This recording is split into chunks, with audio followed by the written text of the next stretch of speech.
പ്രാർത്ഥിക്കുന്നതിനനുസരിച്ച് പ്രശ്നങ്ങൾ വല്ലാതെ കൂടിക്കൂടി വരികയാണ്. എനിക്കൊട്ടുമേ ഈ ഒരു അവസ്ഥയിൽ മുന്നോട്ട് പോകാൻ കഴിയുന്നില്ല. ശരിക്കും പറഞ്ഞാൽ പ്രാർത്ഥിക്കുമ്പോൾ വിശ്വാസം പോലും ഇപ്പോൾ നഷ്ടപ്പെടുകയാണ്. ഇങ്ങനൊരവസ്ഥ നിങ്ങളുടെ ജീവിതത്തിലുണ്ടോ? നിങ്ങൾ ഈ കാണുന്ന ഇപ്പോഴത്തെ ഈ ഒരു സാഹചര്യത്തിൻ്റെ പുറകിൽ എന്താണ് നടക്കുന്നതെന്ന് കർത്താവിന് നിങ്ങളോട് പറയാൻ താല്പര്യമുണ്ട്. ഇന്നത്തെ പ്രവചനദൂത് അതുകൊണ്ട് തന്നെ നിങ്ങൾക്ക് വേണ്ടിയുള്ളതാണ്. വലിയ പ്രാധാന്യതയോടുകൂടെ പരിശുദ്ധാത്മാവ് സംസാരിക്കുന്ന ഈ വിഷയം കേൾക്കാൻ എല്ലാവരെയും സ്വാഗതം ചെയ്യുന്നു. എല്ലാവർക്കും ഇന്നത്തെ പ്രവചനദൂതിലേക്ക് യേശു കർത്താവിൻ്റെ നാമത്തിൽ സ്നേഹവന്ദനം. ഒരു പ്രശ്നം ഒതുങ്ങാനാണ് നമ്മളെല്ലാവരും പ്രാർത്ഥിക്കുന്നത്. എന്നാൽ ആ പ്രാർത്ഥന അങ്ങോട്ട് ആരംഭിക്കുമ്പോൾ ഒതുങ്ങേണ്ടതിന് പകരം അത് വീര്യം കൂടി വരുമ്പോൾ ആരായാലും തളർന്നു പോകും. കാരണം നമ്മളുടെ ഇപ്പോഴത്തെ സാഹചര്യത്തിൽ തന്നെ നമുക്ക് മുന്നോട്ട് പോകാൻ പ്രയാസമുള്ളൊരു ഘട്ടത്തിലാണല്ലോ പലപ്പോഴും വിഷയങ്ങൾ ഒതുങ്ങാൻ വേണ്ടി നമ്മൾ പ്രാർത്ഥിക്കുന്നത്. അന്നേരം കെട്ടടങ്ങേണ്ടതിന് പകരം അതിൻ്റെ മൂർധന്യത കൂടുക എന്ന് പറഞ്ഞാൽ ആരെക്കൊണ്ടും സമ്മതിച്ചു തരാനോ അംഗീകരിക്കാനോ സഹിക്കാനോ കഴിയുന്നൊരു കാര്യമല്ലത്. പ്രിയപ്പെട്ടവരെ, ഈ വിഷയത്തിന് മുൻപിൽ മനസ്സിലാക്കേണ്ട ഒരു രഹസ്യം വിശുദ്ധ വെളിപ്പാട് പുസ്തകം 12-ാം അധ്യായത്തിൻ്റെ 12-ാം വാക്യത്തിൽ പരിശുദ്ധാത്മാവ് നമുക്ക് നൽകുന്നുണ്ട്. ഈ കാര്യം അറിഞ്ഞാൽ നിങ്ങൾക്ക് ഈ വിഷയത്തിൽ ജയിക്കാൻ കഴിയും. നിങ്ങൾക്കിതിൻ്റെ കാരണം എന്താണെന്ന് വ്യക്തമാക്കാൻ കഴിയും. ശ്രദ്ധിച്ചു കേൾക്കുക. പിശാച് തനിക്ക് അല്പകാലമേ ഉള്ളൂ എന്നറിഞ്ഞ് മഹാക്രോധത്തോടുകൂടെ നിങ്ങളുടെ അടുക്കൽ ഇറങ്ങി വന്നിരിക്കുന്നു. ഈ വാക്യം നിങ്ങൾ കേട്ടോ. പിശാച് തനിക്ക് അല്പകാലമേ ഉള്ളൂ എന്നറിഞ്ഞ് ക്രോധത്തോടെ, അതായത് മഹാക്രോധത്തോടെ നിങ്ങളുടെ അടുക്കൽ ഇറങ്ങി വന്നിരിക്കുന്നു. ദൈവത്തിൻ്റെ പ്രിയ മക്കളെ, നിങ്ങൾ അറിയേണ്ട കാര്യം, ഇത് ഭയപ്പെടാനുള്ളൊരു വചനമല്ല.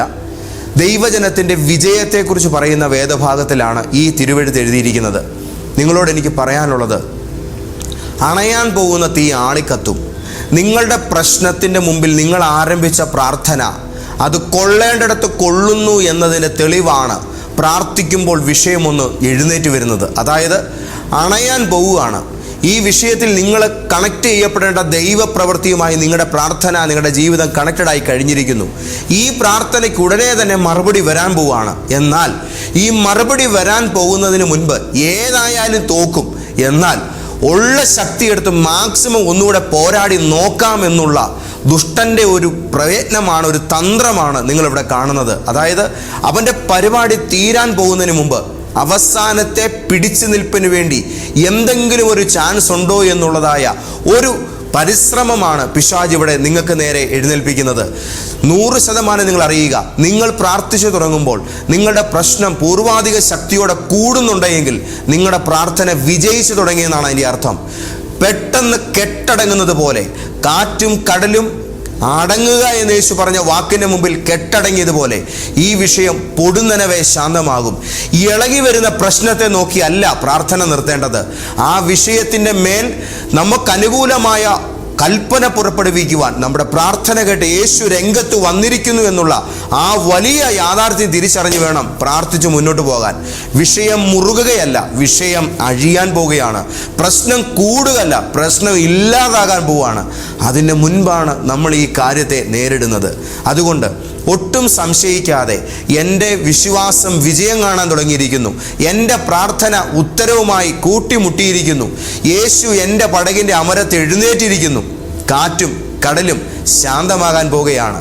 ഈ യാഥാർത്ഥ്യം ഇന്ന് തന്നെ നിങ്ങളുടെ ഹൃദയത്തിലിരിക്കട്ടെ.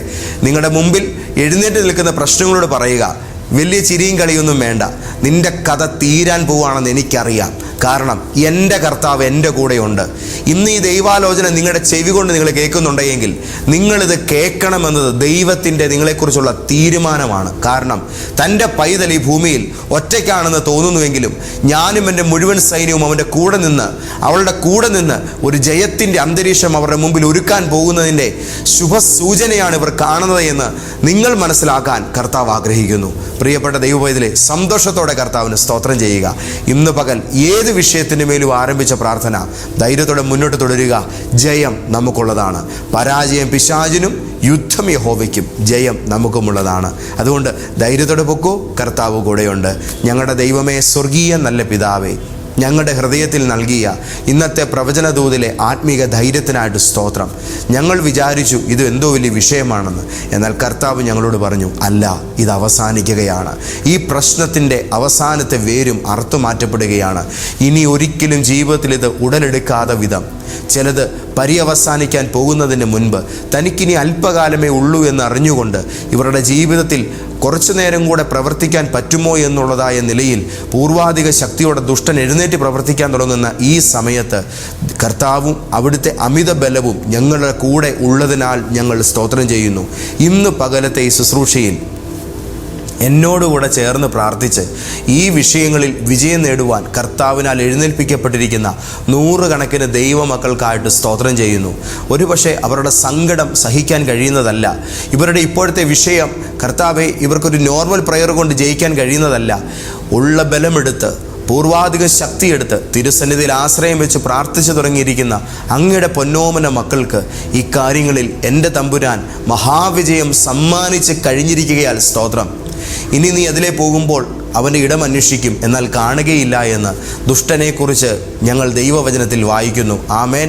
നീതിമാൻ അന്വേഷിച്ചാലും അഡ്രസ്സ് പോലും കാണാൻ കഴിയാത്ത വിധം ഒരു ദേശത്തു നിന്ന് തന്നെ മാറിപ്പോകുന്ന ഒരു ദുഷ്ടാധിവാസം പോലെ അങ്ങയുടെ മക്കളുടെ ജീവിതത്തിൻ്റെ മുമ്പിൽ ഇപ്പോൾ പ്രവർത്തിക്കുന്ന പ്രശ്നങ്ങൾ, അതിൻ്റെ പിന്നിലെ വ്യക്തികൾ, അതിൻ്റെ പുറകിലെ ചില സാഹചര്യങ്ങൾ തപ്പി നോക്കിയാലും അന്വേഷിച്ചാൽ പോലും കണ്ടെത്താൻ കഴിയാത്ത വിധം ജീവിതത്തിൻ്റെ പടിവാതിക്കൽ നിന്ന് ദൂരേക്ക് അത് പാലായനം ചെയ്യുന്ന ഒരു വലിയ വിടുതലിൻ്റെ ദിവസമാക്കി കർത്താവ് ഇന്നത്തെ ദിനത്തെ അനുഗ്രഹിച്ചിരിക്കുകയാൽ സ്തോത്രം. ഇന്നത്തെ ശുശ്രൂഷയിലൂടെ കർത്താവ് ഞങ്ങൾക്ക് നൽകിയ അമിതമായ ബലത്തിനായിട്ട് നന്ദി. യേശുവിൻ്റെ വലിയ നാമത്തിൽ തന്നെ ആമേൻ, ആമേൻ, ആമേൻ. പൊന്നു ദൈവമക്കളെ, ധൈര്യത്തോടായിരിക്കുക. നിങ്ങൾക്ക് കാര്യങ്ങൾ മനസ്സിലായല്ലോ. ഇത് മതി. ധൈര്യത്തോടെ മുന്നോട്ട് പോയേ. അവസ്ഥകൾ മാറാൻ പോവുക. കർത്താവ് നിങ്ങളുടെ കൂടെയുണ്ട്. വലിയ ദൈവിക വിജയത്തിൻ്റെ ഒരു ദിനമാണിത്. നിങ്ങളെല്ലാവരെയും കർത്താവ് ആയിരിക്കുന്നിടങ്ങളിൽ വിശാലതയ്ക്കായി സഹായിക്കുമാറാകട്ടെ. നമ്മളുടെ ആരാധനകൾ കോട്ടയത്തും എറണാകുളത്തും നടക്കുന്നുണ്ട്, കൂത്താട്ടുകുളത്തും. നമുക്ക് എല്ലാ ഞായറാഴ്ചയും രാവിലെ 9:30 മുതൽ കോട്ടയത്ത് ലോഗോസ് ജംഗ്ഷനിലുള്ള MK ടവറിലും കൂത്താട്ടുകുളത്ത് ബറോഡ ബാങ്കിൻ്റെ ബിൽഡിങ്ങിൻ്റെ മുകളിലത്തെ നിലയിലും നമ്മുടെ ലൈഫ് ചേഞ്ചർ പ്രോഫറ്റിക് സഭയുടെ ആരാധനകൾ നടക്കുന്നു. അതുകൂടാതെ വെള്ളിയാഴ്ച ദിവസം കോട്ടയത്ത് MK ടവറിൽ വെച്ച്, ലോഗോസ് ജംഗ്ഷനിലെ MK ടവറിൽ വെച്ച് നമ്മുടെ വിശുദ്ധ വിടുതൽ ശുശ്രൂഷ നടക്കുന്നു. അതുകൂടാതെ എറണാകുളത്താണ് സന്തോഷ വാർത്ത ഞാൻ നിങ്ങളെ അറിയിക്കുന്നത്. എറണാകുളത്ത് എല്ലാ ഞായറാഴ്ചയും വൈകുന്നേരം 5 മണിക്ക് ചിറ്റൂർ റോഡിലുള്ള YMCA ഹാളിൽ അനുഗ്രഹീതമായ നമ്മുടെ സഭയുടെ വിശുദ്ധ ആരാധന ആരംഭിച്ചിരിക്കുകയാണ്. ഈ ഞായറാഴ്ച നിങ്ങൾ വരണം. സന്തോഷത്തോടുകൂടെ ദൈവകൃപ അനുഭവിക്കുവാനും വലിയ വിടുതലുകൾ പ്രാപിക്കുവാനും രോഗസൗഖ്യങ്ങളും കർത്താവ് നൽകുന്ന അനുഗ്രഹങ്ങളും ദൈവിക ആലോചനകളും കേട്ട് ബലപ്പെട്ട് ജീവിതം ധന്യമാക്കാൻ, ഒരുമിച്ച് നിത്യതയിലേക്കുള്ള യാത്ര സന്തോഷപ്രദമാക്കാൻ നിങ്ങളെ ഞങ്ങൾ ക്ഷണിക്കുകയാണ്. ഇനി എനിക്ക് നിങ്ങളെ കണ്ടേ മതിയാകുകയുള്ളൂ. നിങ്ങൾ വരണം. ഇന്നത്തെ ശുശ്രൂഷ എല്ലാവർക്കും ഷെയർ ചെയ്ത് കർത്താവിൻ്റെ വേലക്കാരായിട്ട് മാറണം. Okay, God bless you. എല്ലാ നന്മകളും സകല അനുഗ്രഹങ്ങളും നിങ്ങൾക്കുണ്ടാകട്ടെ. പിതാവായ ദൈവത്തിൻ്റെ സ്നേഹവും യേശുവിൻ്റെ കൃപയും പരിശുദ്ധ റൂഹായുടെ കൂട്ടായ്മയും നിങ്ങളോടുകൂടെ ഇപ്പോഴും എപ്പോഴും എന്നേക്കും ഉണ്ടായിരിക്കുമാറാകട്ടെ. ആമേൻ, ആമേൻ, ആമേൻ.